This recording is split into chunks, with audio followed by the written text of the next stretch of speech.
Welcome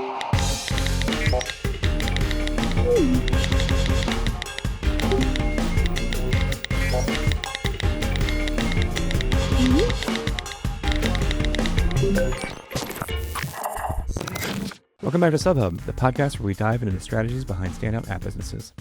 Today I'm joined by Steve Young, founder of App Masters, an app marketing agency that's helped thousands of indie developers and app teams unlock massive downloads without massive budgets. Steve also hosts the #1 mobile app business podcast and a popular YouTube channel where he shares tips on marketing, growth, and app store optimization for today's mobile economy. In this episode, we delve into Steve's signature approach to app growth. From ASO and the power of influencer marketing to the importance of data-driven decision-making, we break down the exact strategies that work when you're starting from zero. Whether you're an indie developer or part of a larger team, Steve's insights offer valuable strategies to elevate your app success. Here's my chat with Steve. All right, first things first, I think we want to welcome Steve Young to the show. Welcome to SubHub. Thank you, Ben. Thanks for having me. I'm super excited. Of course.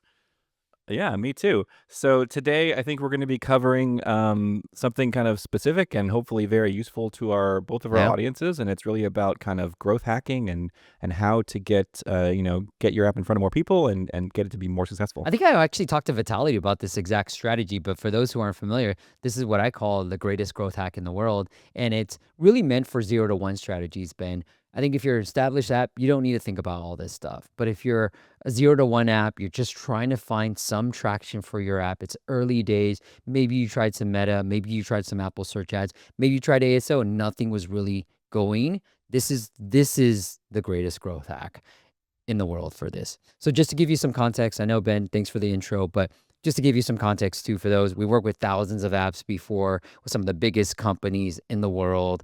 And we've done a podcast for years before, right? We started in 2013 and we've, talked to the biggest people in the app space. Ben, I used the podcast to learn from my heroes in the space, including Chris Barton early on. So thank you, Chris. I will always be, indebted to you for coming on and me really feeling like I made it when I talked to the co-founder of Shazam and the first CEO. But we've talked to some amazing people to really learn from them and really digest that and use that to help others grow their apps too, including our own apps. And so this is what I'm having fun. All right, guys. I'm not trying to be egotistical. I'm having fun with it. It is the greatest growth hack in the world because it can kickstart any app. And so I'm going to break down one of the best case studies we have for this. So first things first, take a screenshot of this. If you're just listening to it, then get ready to take notes or have your note taker app ready to go to. But you want to do a ratings prompt. Now this is like I said, this is for apps that are just trying to get going. If you have 0 ratings, right? I'm like, how are you going to run Facebook ads? How are you going to run Apple search ads? They're not going to give you the impression share because you're probably going to have a low tap through rate. Maybe Facebook's going to be a little bit different, but your install rate might not be there. And so the way I started thinking about this, Ben, was sort of utilize, you hear about habit stacking. This is growth stacking, in my opinion, because I've already done certain things that I know work. So I've sort of stacked all the growth hacks into one greatest growth hack. So one, I know that if you ask for a rating from your user during the first time user experience, about 1% of the downloads will leave a review. Okay. And that's important. And I'll tell you why that's important. 2, you want to do the ASO because if it works, you'll kickstart your ASO and you'll be ranking for a lot of great keywords that after the growth hack, you'll have sustained download growth. You'll get a burst, but we're hoping for sustained download growth. So you want good ASO. And we're not going to go into the detail for that. Secondly, to get the biggest bang for your buck in terms of downloads, again, that 1% number is coming in now. We want to do a lifetime offer for your app. And I know what you're thinking. I have an AI app. I have usage costs. Trust me, you can spend the $5,000 on Meta or some ad platform, or you can spend the $5,000 on actual usage costs. Now, you know your numbers. If you can't do it, I'm not going to force you to do it. I'm just telling you for those who have minimal or low usage costs per user costs, then do this lifetime offer for free. And then we're going to promote it on a platform called App Advice. That's for free. We own Indie App Santa. That's like a Groupon or an App Sumo where you'll have to pay for these type of promos. But App Advice is free. So I always say start off with App Advice.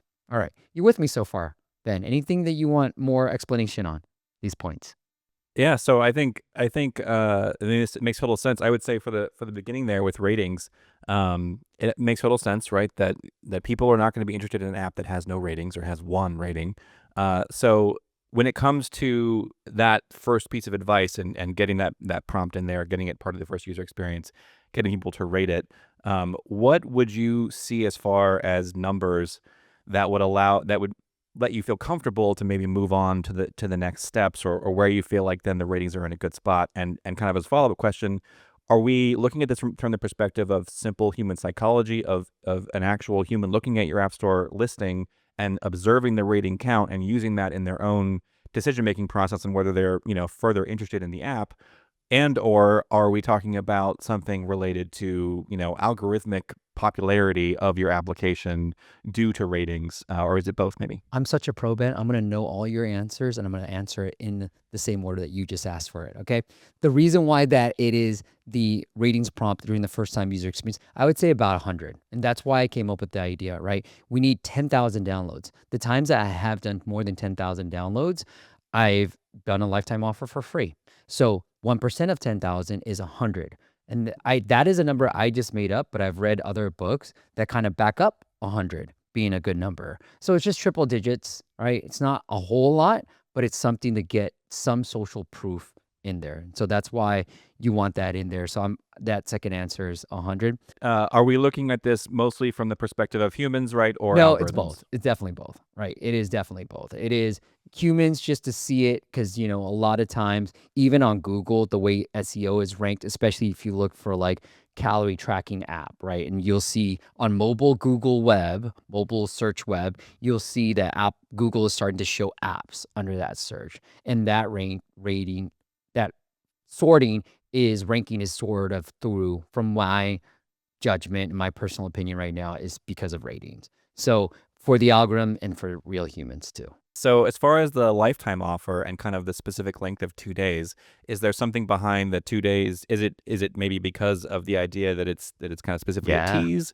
You're trying to sort of garner specific attention in a specific amount of time, or is there some other reason why 2 days kind of seems like the What we magic number found there? is you don't need to do longer than 2 days. App Advice, when you run on App Advice or Indie App Santa, the first 2 days are the biggest boosts, anyways, because these are daily deal sites. And so you're just old news at that point. And so you can do 7 days if you want, but we only want to do 2 days because we see the biggest impact. And on day 3, we'll even see revenue starting to come in because some people have just missed out on that promo. And so, as long as downloads are continuing to come in, people will end up actually buying as long as you built a good app. So here's the app advice. If you go apps gone free, you'll find it. Look on Twitter. You can see all the information that you need to promote your app on there. Okay. But this is a screenshot, just the visual to show you how it happens. They have an app called Apps Gone Free in the App Store. That's where most of the downloads would come from. So one app we did, Ben, we did 106,000 downloads in a matter of a couple of days. All right. Yep.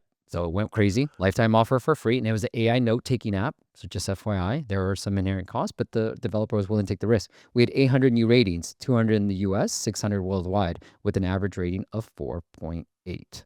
All right. Because here's the premise, right, Ben? You got something for free. Then if you got a ratings prompt right after that, what are you going to do? Yeah, you're much more inclined, I think, to give a rating and probably to give a reasonably high one because of that, positive association that was made there. There you go. Then you get a point for that. All right. The app made $7,000 within its first month post that growth hack. All right. Now, how is that in relation to how the app was doing? It was just making a few $100 a month, Ben. It launched in August of 2023. The developer decided to work with us in December of 2023. We did some ASO, everything we showed you from before. We did the ASO, we did the paywall update, and we ran this growth hack in early January. And since then, it has transpired. Now you're like thinking, Ben, maybe because you're very detail oriented, I can tell. You're like, Steve, why are the sales going down? I wonder, right? You got a huge bump in January, but why is it going down? Well, Ben, great question. And great observation, sales are going down. That's because we had such a boost on this green line, which is app refer, which is app advice, right? We had a big boost. And so that helped the sales in that first month. But if you look at the blue line where apps are search, so more of the organic, so ASO downloads, we're actually climbing up. So it helped skyrocket our downloads and our sales because now we're converting more organic. We're getting more organic downloads and we're getting more organic purchasers. Yeah, I mean, you're really using the promotion to fuel that longer term growth, right? Because you're improving things like your ASO through both the improvements you've literally made to that, and also things like your ranking is just higher now because you have more ratings, you have more popularity. That's how the engine works, Absolutely. right? So you're it's almost like you're fueling a fire, so you're getting that initial burst, but then you're also kind of setting yourself for longer Ben, term stop growth. taking away my spotlight, okay? That's enough of you, all right? I'm supposed to be saying these things. All right. I'm just messing, Ben. So look, in September, it sustained, right? This was September 2024. And when we finished the year 2024, I think that's why I love this case study, Ben, because we went from $200 a year to $7,000 a month, $200 a month to $7,000 to ultimately $90,000 in sales for the entire year. So where else can you spend pretty much no money, except hiring us maybe, or just rewatching this video, in terms of like growth hacking an app and making it this successful? Now, does it always work out this way, Ben? I wish it would, because then everybody would be rich. It doesn't always work out this well. But again, where else can you do a growth hack that can get you this type of results? I dare you to come up with it. Yeah, I mean, the ROI is extremely impressive.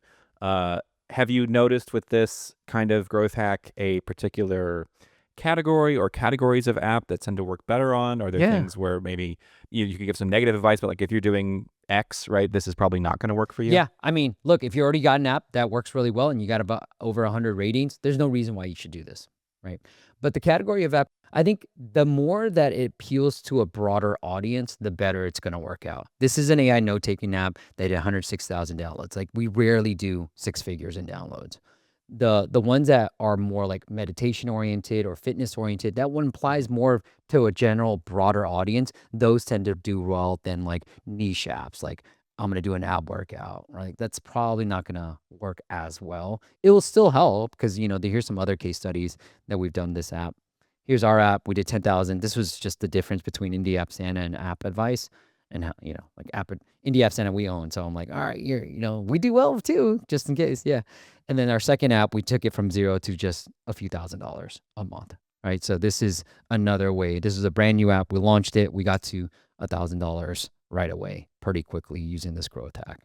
So yeah, anything that applies to more of a broader audience, to answer your specific question. And just really, so the takeaway here is like fairly broad audience, also likely pretty early, right? You're starting out in your in your journey. You're not a giant established thing with huge ad spend, and like that's a whole different set of problems, Absolutely. right? With a whole different set of solutions. But I think for 0 to 1, this makes total sense, and it's actually I have my own app, and Do it, bro. I'm basically at the 0 spot, so I may very well take this advice myself and see what happens. Please let me know how it goes.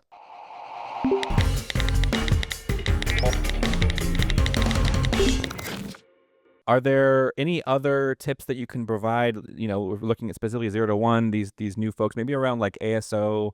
There's lots of general advice out there. Is there any kind of really specific ASO hacks that you've seen work recently that are just kind of burning up the chart compared to kind of the general advice that you can get anywhere?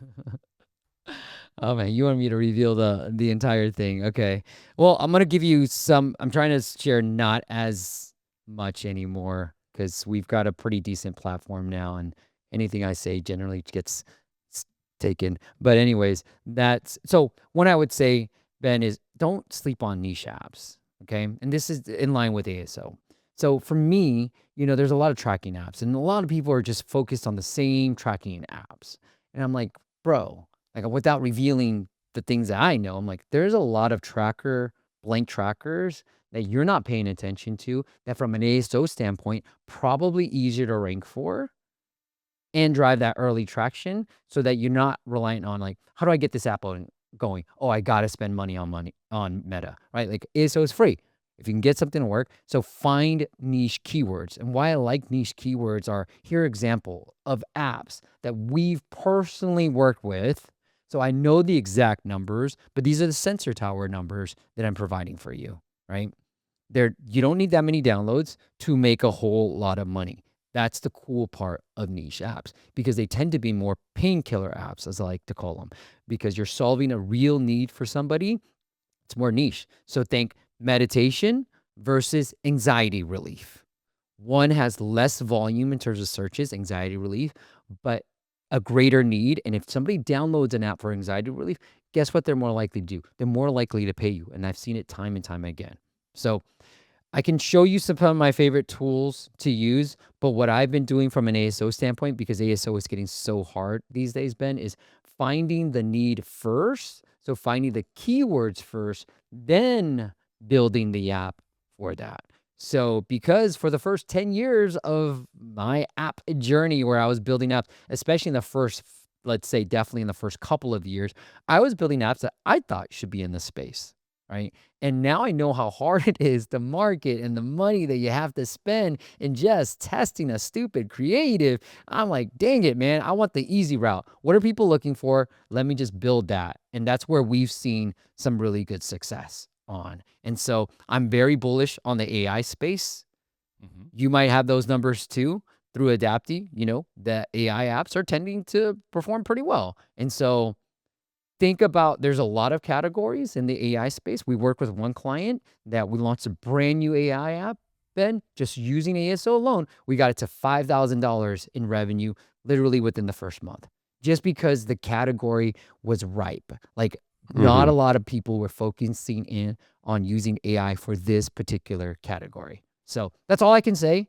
And I can show you the numbers to back up so that I'm not just trying to talk black magic here, but at the same time, like, I'm trying to be more cognizant of what I say. No, and it's not black magic. I can vouch for it as well from the Adapty side. That's definitely what we're seeing. I think making kind of changing especially if you're an indie or a small team and you're working on trying to just be successful in the App Store as a business.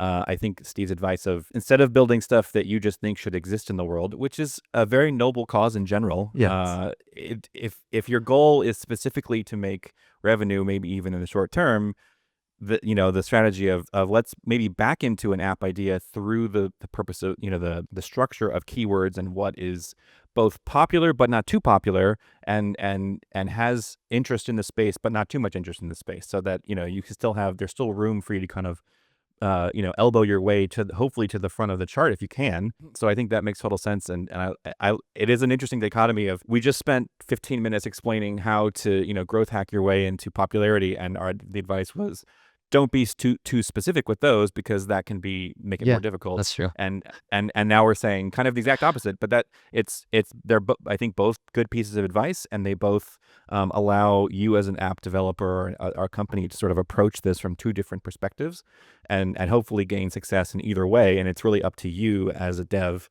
as a team, on kind of which way you want to go. And I've definitely seen both strategies work. So we did it with ours, Ben. Like, one of our better performing apps right now, it is more of a niche app in the AI space, and we're about $2,000 to $3,000 a month now with very minimal like ASA spend, about maybe $100 to $200 a month on ASA spend. But we found the keyword. It was a more niche keyword. We're able to get it to number one pretty quickly, and using a lot of A/B testing with the paywall, we've been able to get like weekly doing much better from an AI perspective. And so we're starting to see the revenues 3x since we've switched over to giving a 3-day trial on the weekly versus a 7-day trial on the yearly. So that's a brand new case study.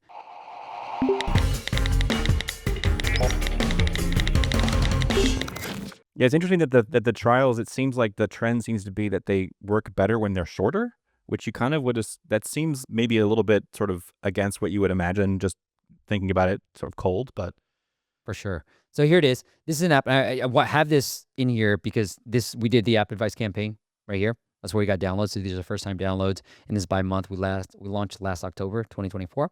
So I just wanted to show you that, hey, we're getting downloads. Like, it's not like the sales were like very low, and you can even see in October did pretty well, November pretty decent, but in March and April a little bit higher, but like April not too much different from November. All right, just keep that in mind. Not too much different from downloads, but we're getting downloads. So we A/B tested these paywalls, A versus B. A has $50 year price with a 7-day trial, and this paywall is working pretty well for most of our clients. B has no trial on the yearly now, but a 3-day trial on our weekly, which is $7. So the prices are still the same on both paywalls. It's just the trial and the layout is different, right? And what we saw was B saw 3x more sales. And I'll kind of break down. This is A. This is what it looks like. So this is the yearly 7-day trial. That's what we're pushing. The weekly has no trial. None of these have trials. we made $2,000 within the first 3 months. So this is we launched around October, from October to really January. I even went a little bit longer in January just to give it more data. But this is how much we're doing total of those 3 months, about $2,000, $800 of which was from the yearly trial, right? 7-day free trial. Now, we saw people activating trial, just not a lot of people were paying us. They canceled pretty frequently. So we made $800 and they made about $300 from the lifetime offer, but $800 for the yearly subscription. Now, when we switch to this paywall where free trial is enabled and the default is the weekly, and then if you hit free trial enabled, then the default is yearly. So technically, if you want the trial, you have to sign up for the weekly, essentially, right? Here's what happened to this paywall, the sales. We saw 3x more sales here, and this is from February to late April. The weekly 3-day is winning, bringing in $4,000 worth of sales for those 3 months. And now the yearly has brought in even more at $1,000. Now it has no trial than it ever did with a 7-day trial. So you really have to play around with paywalls. Even though I felt very confident that this paywall works really well, I was like, I'm confident. This is great. It still didn't work for the nature of this app. The nature of this app calls for this type of paywall. And you'll see, I think, Ben, more people moving to weekly. I mean, I already knew certain categories. And if you're going to ask, photo and video, AI apps tend to be the main categories I've seen weekly work really well on, like logo makers, things that are like more one-time use type of thing. Weekly does really well. So I'm thinking weekly is going to do well too. And I'm sure you guys have the data or some report internally that says, hey, shorter, like lower prices, higher, like weekly, higher, subscription length or lower subscription rate would be better. Yeah, I think particularly for things that maybe, like you said, more transactional, that it's almost like the people, they treat the weekly almost more like a transactional thing, right? Where like, hey, I'm going to use it for a while. It's really great.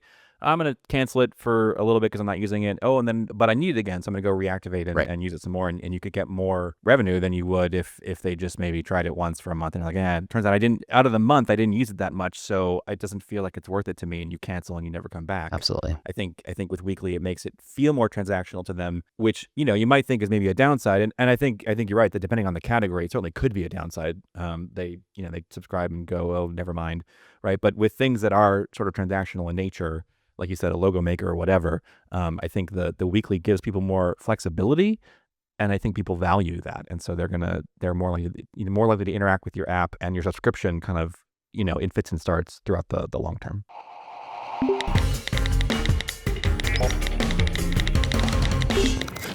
Well, that was such great advice. Huge thanks to Steve for joining us and sharing over a decade of his experience. I, for one, really appreciated the insights, and I'm definitely going to try out some of those growth hacking techniques that you suggested with my own app, Solark. So I'll be sure to report back on how it goes. To everyone watching on YouTube or listening on your favorite podcast platform, thank you for watching and listening. If you found this episode helpful, please give it a like, leave a comment, and subscribe to the channel so you don't miss future episodes. And if you're listening on Spotify, Apple Podcasts, or anywhere else, we'd really appreciate a rating or review. Thanks for tuning in, and we'll see you next time.